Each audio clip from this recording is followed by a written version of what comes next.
Uma boa noite aos queridos irmãos de Santo Antônio da Patrulha. Eu sou Janete de Azambuja Correia, falo de Porto Alegre, do recinto da minha residência. Estamos todos em isolamento em decorrência dessa pandemia que assola a nossa humanidade. Vamos hoje então conversar de forma online, à distância, sobre a temática desta noite. Rogamos então a Deus, a Jesus, que possamos acalmar os nossos corações e conectarmos os nossos pensamentos, as nossas preces, não apenas para entendermos a mensagem que aqui vamos trazer, mas principalmente para fortalecermos a nossa fé. Que assim seja.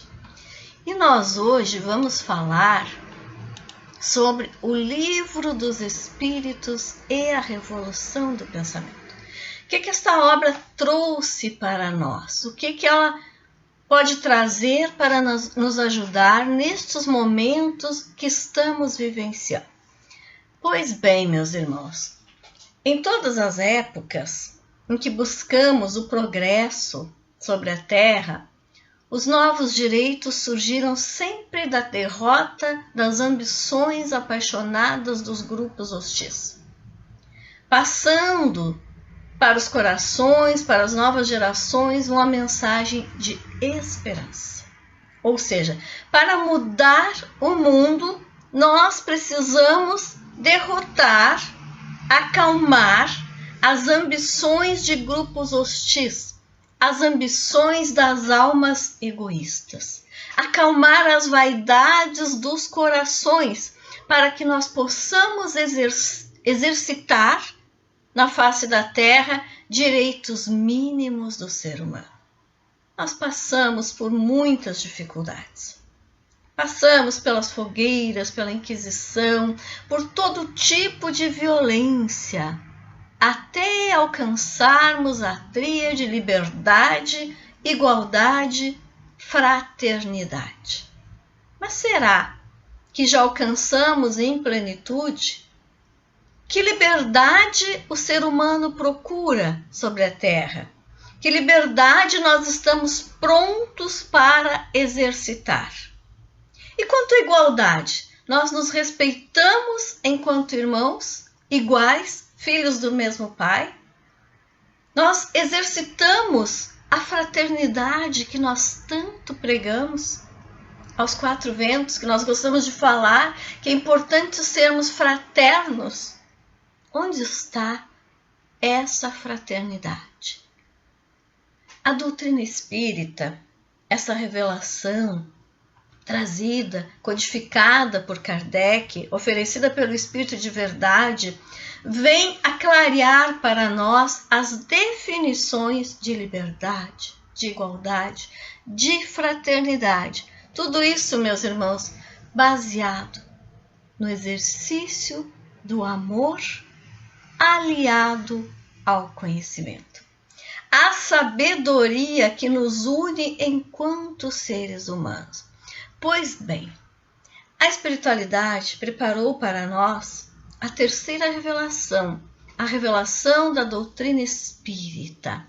Reencarnou, então, Jean Rus, após ser jogado às fogueiras, na personalidade de Allan Kardec, para nos revelar o princípio norteador da nova era. Kardec trabalhou como professor, um pedagogo exemplar, colheu na sua profissão, no seu dia a dia, no seu convívio, no seu grupo social, todos os conhecimentos de que necessitava para a preparação do cumprimento da tarefa que abraçara na espiritualidade. Juntamente com Kardec, antes, durante a sua existência, um pouco depois, reencarnam cientistas, filósofos, artistas religiosos, todo tipo de espíritos mais evoluídos para trazer luz à humanidade, pudéssemos ver os preparativos na espiritualidade naquela época, e imensos seriam os clarões dos novos dias. Almas elevadas, almas mais preparadas, reencarnando na Terra para alavancar o nosso progresso, para preparar o ser humano, para abrir os horizontes às ideias, para que quando a doutrina espírita fosse então codificada, as mentes já estivessem um pouco mais preparadas para compreender e levar adiante aquela mensagem, para se instaurar o princípio da nova era. O que é essa nova era? Acho que nós tanto falamos. É a penetração do pensamento do Cristo na razão, firmando-se na nossa conduta.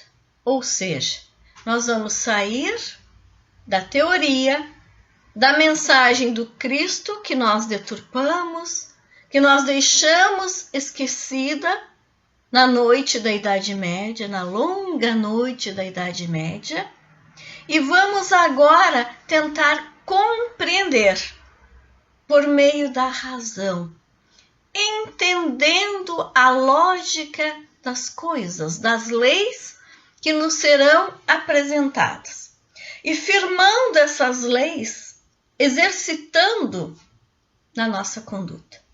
Ou seja, a nova era, meus irmãos, requer o nosso melhoramento, a lapidação do nosso íntimo, do nosso ser, exercitar o Evangelho do Cristo. Porque o Evangelho do Cristo é pleno, é completo, mas nós não aprendemos a pôr em prática.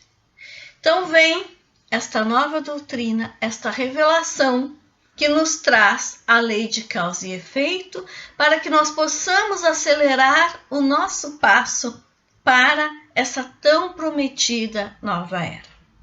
Eis que em 18 de abril de 1857 é publicada a primeira edição de O Livro dos Espíritos.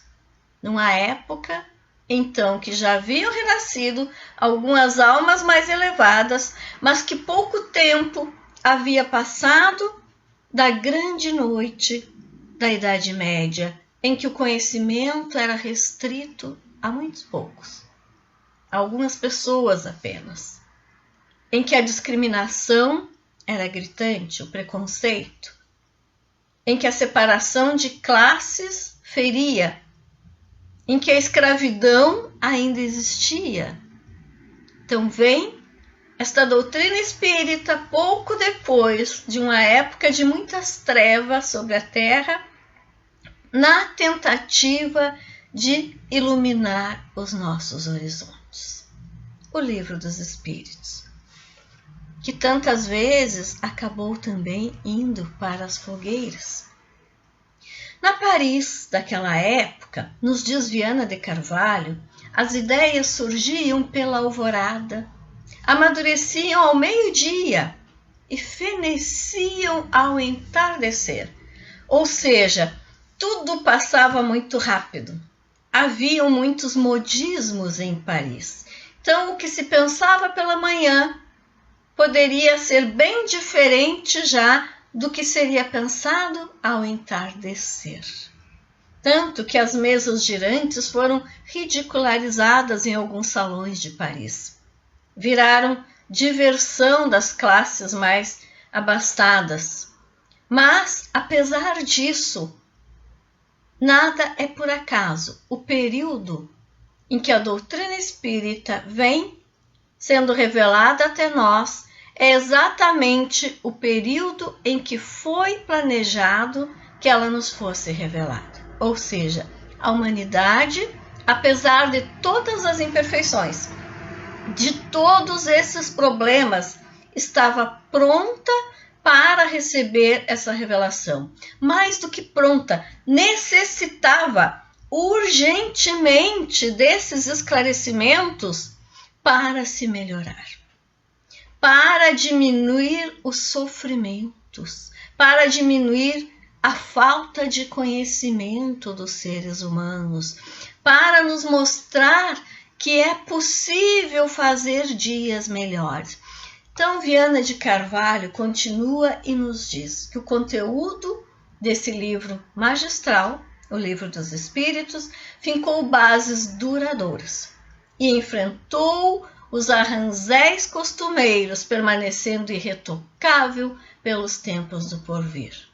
Então, muitos ataques em relação à pessoa de Kardec, muitos ataques em relação à doutrina espírita, mas o Livro dos Espíritos continua irretocável. Ainda não compreendemos todos os seus ensinamentos, mas ele é extremamente atual, porque são verdades perenes que foram transcritas naquela obra. Então, meus irmãos, nós, principalmente como espíritas, temos ao nosso dispor o Livro dos Espíritos, todas as outras obras que vieram depois, o Evangelho e as demais. Tudo isso ao nosso dispor para o nosso aperfeiçoamento. Nos foi apresentada, então, pela primeira vez, uma fé racional. Uma fé que pode enfrentar frente a frente a razão em todas as épocas da humanidade. Quais são os alicerces da nossa fé, da doutrina espírita? A ética moral proposta por Jesus. Falamos muito em ética, ansiamos por ética nos nossos tempos. Mas nós somos éticos nas nossas relações? Ou nós tentamos tirar vantagem das pequenas coisas em nosso favor? Porque a ética, meus irmãos, não escolhe situação. Ela deve ser empregada tanto nas situações simples do cotidiano, quanto naquelas que têm maior destaque, que envolvem uma comunidade maior. Então, a ética deve ser exercitada na minha relação com o meu próximo e nas relações dos grandes grupos, nas sociedades, naqueles que têm a obrigação de nortear a nossa sociedade. Então, a doutrina espírita está fundamentada na ética moral proposta por Jesus. Por que moral? Porque se refere às nossas atitudes, à nossa forma de agir, à nossa forma de tratar o nosso próximo, à nossa forma de exercitar a gentileza, a nobreza, a honestidade, o trabalho e a fé. Falando em fé, nós estamos vivenciando um momento de extrema perturbação, de medo, de dúvidas, uma pandemia. A última pandemia deste tamanho, deste norte, que avassalou a Terra, ocorreu em 1918. Então, meus irmãos, nós não estávamos nesta existência. Podemos ter vivenciado essa situação em outra personalidade, mas nesta existência, nós nunca passamos por algo com esse montante. E isso está nos assustando, está nos apavorando em algumas situações. Estamos em isolamento. Mas eu tenho dito em algumas explanações e repito, nós estamos em isolamento na nossa fortaleza denominada lar. Ou seja, na fortaleza que nós construímos. Se essa fortaleza é boa, isso decorre do nosso trabalho de convivência, da nossa moral, dos nossos bons costumes. Se esta fortaleza não nos oferece segurança espiritual e moral, é preciso repensar. O que está faltando? Onde eu não estou vivenciando no meu lar a ética moral proposta por Jesus? E nós sabemos que, infelizmente, há lares onde habita a violência, onde não pode existir confiança, onde não existe o refúgio que nós necessitamos neste momento da humanidade. Onde, então, a ética moral proposta por Jesus nas nossas relações familiares. E é claro, meus irmãos, que nenhuma família é perfeita, que nenhum de nós é perfeito, mas nós precisamos nos melhorar.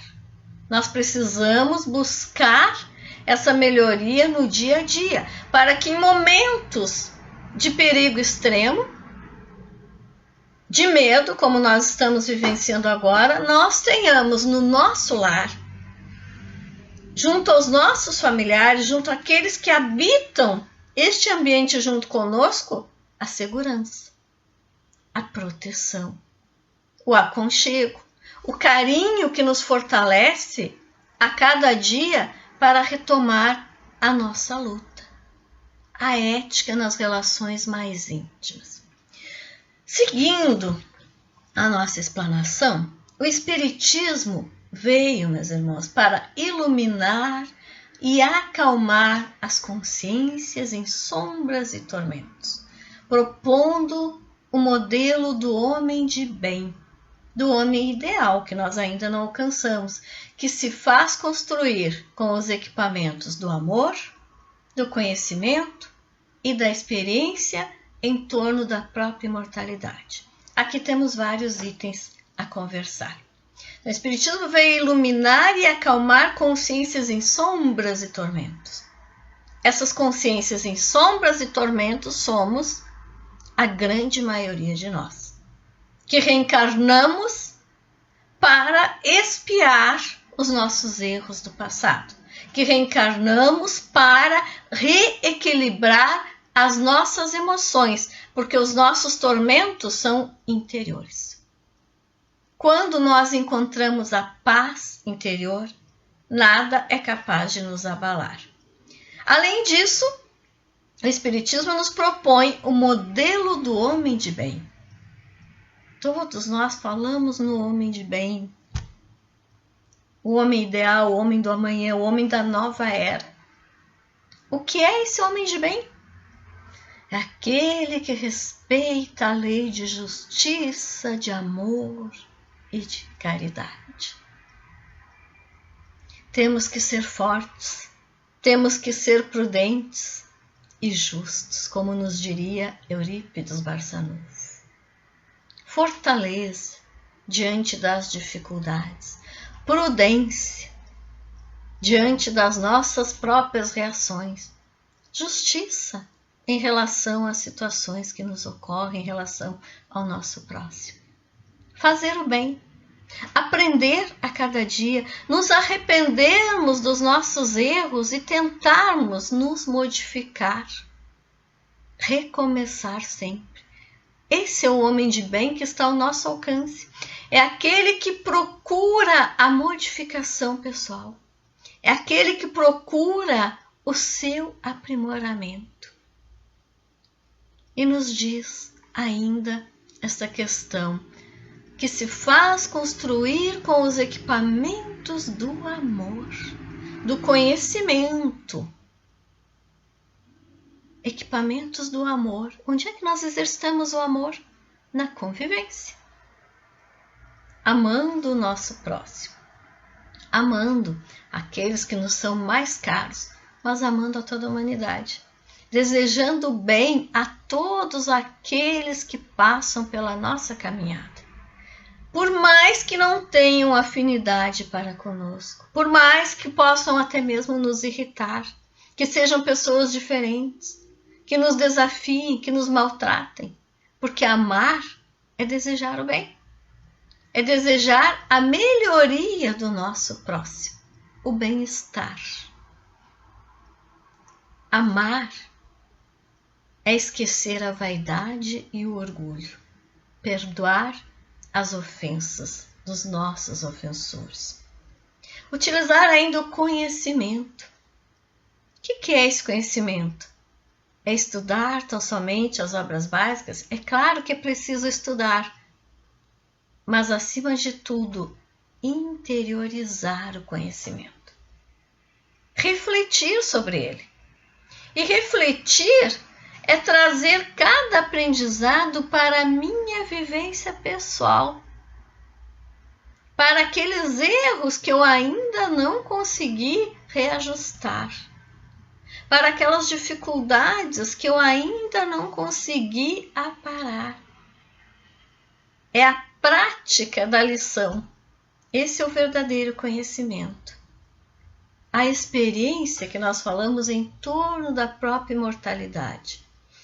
Somos imortais, mas temos medo de morrer?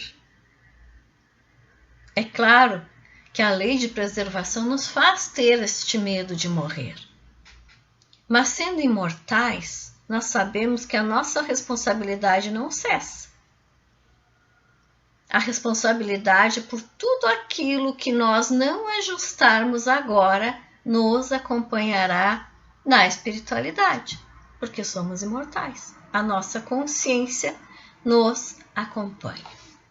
Estudando Deus, o infinito, a matéria, o espírito, a criação, o princípio vital, as causas, os sofrimentos, a encarnação, a desencarnação, a reencarnação, aprofundamos a nossa análise em torno da realidade do intercâmbio espiritual, ou seja, compreendendo Deus como inteligência suprema, compreendendo o infinito, ou seja, que não temos alcance de mensurar a obra da criação, a matéria e o espírito, o nosso corpo e a nossa essência, a criação. Deus nos criou e criou tudo que está ao nosso redor.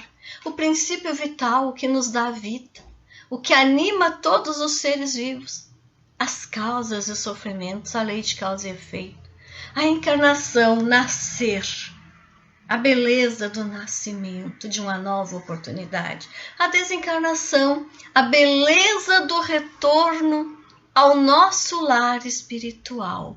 O reencontro com aqueles que nos esperam e a prestação de contas por tudo aquilo que nós realizamos ou deixamos de realizar nesta existência, investidos desta personalidade. E ainda a reencarnação, a possibilidade de avaliar o que não foi feito, o que não foi reajustado, e então programar uma nova existência e novamente renascer. Com outra personalidade, com todas as possibilidades de crescer. E diante de tudo isso, a doutrina espírita nos traz a realidade da possibilidade do intercâmbio espiritual, do contato mediúnico, embora ainda restrito, porque nós não acreditamos, porque nós duvidamos da nossa própria essência, porque nós temos medo daquilo que nos parece desconhecido, mas que na verdade trata-se da nossa verdadeira pátria. Então, na medida em que nós desenvolvemos o nosso conhecimento e a nossa fé, nós faremos jus ao maior intercâmbio espiritual, ao maior contato com os espíritos desencarnados. Antes do lançamento de O Livro dos Espíritos, esse livro incomum, esse livro que veio iluminar a humanidade, várias outras obras baseadas na ética abriram espaços para o pensamento. E é por isso que antes disso reencarnou uma enxurrada de filósofos, de pensadores, para abrir as mentes e os corações, para fazer a humanidade pensar e estar preparada, então, depois de tanto filosofar, para aceitar as revelações da doutrina espírita, para aceitar essa retirada do véu que nos separa da espiritualidade. E, na verdade, nós ainda estamos na tentativa gradativa de retirar esse véu de diante dos nossos olhos. O Livro dos Espíritos é a ponte entre o passado e o futuro. entre um tempo de trevas, de desconhecimento, entre um tempo de regeneração, mas está num ininterrupto presente, no qual o conhecimento em evolução encontra as causas que o explicam, nas expressões em que se revela. Então, o Livro dos Espíritos faz esse elo entre o passado, de dor, de falta de conhecimento, entre o presente, em que estamos buscando, em que estamos ainda lutando para nos modificar, e um novo amanhã, de luz, de compreensão plena, de maior felicidade. Vejam a beleza dessa obra. Por isso, ele traz a revolução dos nossos pensamentos. Porque ele descortina uma nova realidade. Ele descortina a possibilidade de um novo amanhã. Mas isso, meus irmãos, depende de nós. Somente de cada um de nós. Não havia completado um ano do lançamento de O Livro dos Espíritos, Allan Kardec, em janeiro do ano seguinte, de 1858, iniciava às suas expensas a edição mensal da Revista Espírita, um jornal de estudos psicológicos, objetivando difundir ainda mais o Espiritismo. Então, Kardec trabalhou incessantemente. Hoje nós temos ao nosso dispor inúmeras obras complementares. Hoje a edição dos livros é mais rica, é mais rápida, mas naquela época, meus irmãos, era tudo muito difícil, muito escasso, muito caro. A tipografia era ainda primária, mas ele, apesar de tudo isso, apesar das suas dificuldades financeiras, trabalhou incessantemente para deixar para nós o máximo de conhecimento, de registros deste porvir. Mantendo na sua abertura, ou seja, no Livro dos Espíritos, uma de suas citações: todo efeito tem uma causa. Todo efeito inteligente tem uma causa inteligente. O poder da causa inteligente está na razão da grandeza do efeito. Assim deixava à mostra a base do seu raciocínio, que conduziu toda a sua atividade na obra da codificação espírita. Então, todo efeito tem uma causa. Tudo decorre de uma causa inteligente, inclusive nós. Então, tudo que nos acontece tem uma causa, tem um motivo, tem algo que provocou esse acontecimento. Lembremos que o trabalho de Kardec, de elaboração do Livro dos Espíritos e da revista, ocorreu na segunda metade do século XIX. Nessa época, como já disse, não existiam maiores recursos para escrita e impressão de livros. Era tudo inicialmente escrito à mão, sem a claridade da luz elétrica. Computador, meus irmãos, muito menos. Sequer a máquina de datilografia existia ainda. Sequer o mimeógrafo para fazer cópias. Tudo era mais precário. Durante os rigores do inverno europeu, também não havia a facilidade de aquecedores elétricos ou a gás. Então, Kardec, em decorrência disso, vai adoecendo o seu corpo físico, mas ele não se importou com isso. Ele deu prioridade para a sua tarefa espiritual, apesar de todas as dificuldades materiais. A lógica, a didática, a capacidade expositiva do nosso irmão, a concisão, deram aos seus escritos um estilo todo próprio, de uma clareza e facilidade de entendimento ímpar. As obras básicas são muito claras. Qualquer pessoa que se disponha a ler, a estudar um pouquinho, é capaz de compreender o que ali está escrito. As respostas de O Livro dos Espíritos são muito claras, de alcance a todos nós. Principalmente, meus irmãos, se nós aplicarmos à nossa existência, ao nosso dia a dia, às nossas próprias dificuldades.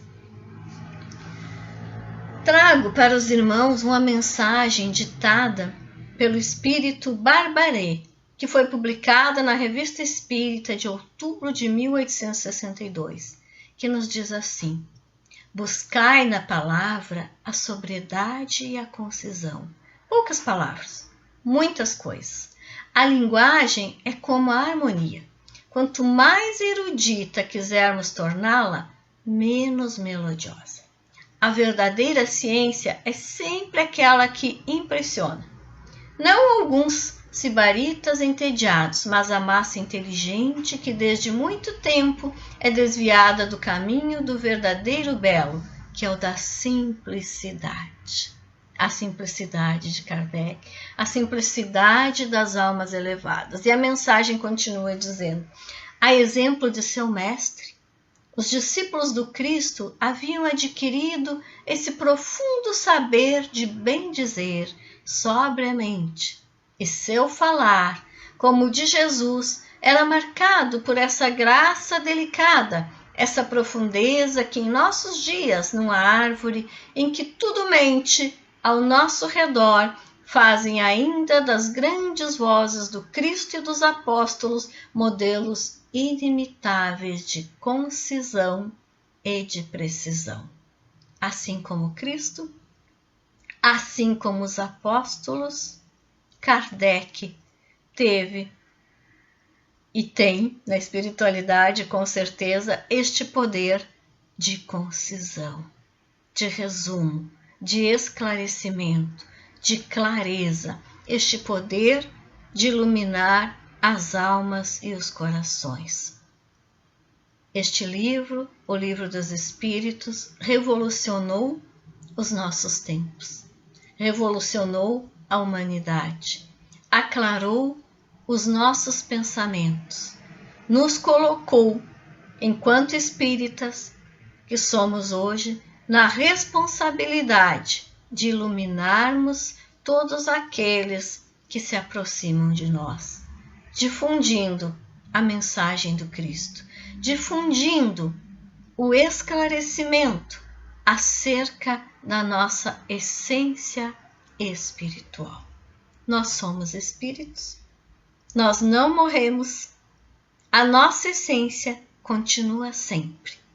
Portanto, nós sempre responderemos por aquilo que nós não alinharmos, que nós não ajustarmos diante das leis divinas, mas também sempre receberemos toda a alegria que nós semearmos, todo o amor que nós difundirmos, toda a fraternidade que nós compartilharmos.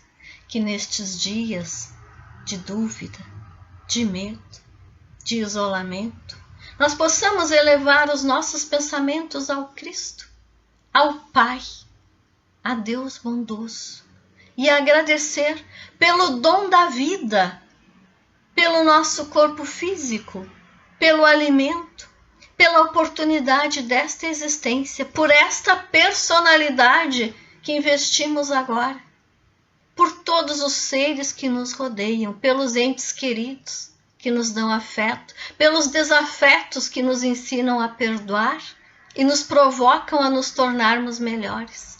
Que nós possamos agradecer pela natureza que nos cerca, pelo ar que respiramos, pelo céu azul, pelas estrelas, pelos pássaros, pelo mundo inteiro ao nosso redor. E neste sentimento de gratidão, fortalecermos a nossa fé e termos a convicção de que após este período de nuvens tão sombrias sobre a terra, nós seremos melhores, nós nos tornaremos mais afetivos, nós vivenciaremos a verdadeira irmandade sobre a terra, que os tempos de luz, de paz, de união, de regeneração se acelerem a chegar a nós. Agradeço a oportunidade. Em outra ocasião, com certeza, nos abraçaremos pessoalmente e trocaremos presencialmente o afeto da amizade daqueles que são os trabalhadores da última hora, mas também os trabalhadores do Cristo. Muita paz, muita fé, muita força, muita certeza de que todos nós permaneceremos muito bem após as lutas destes dias.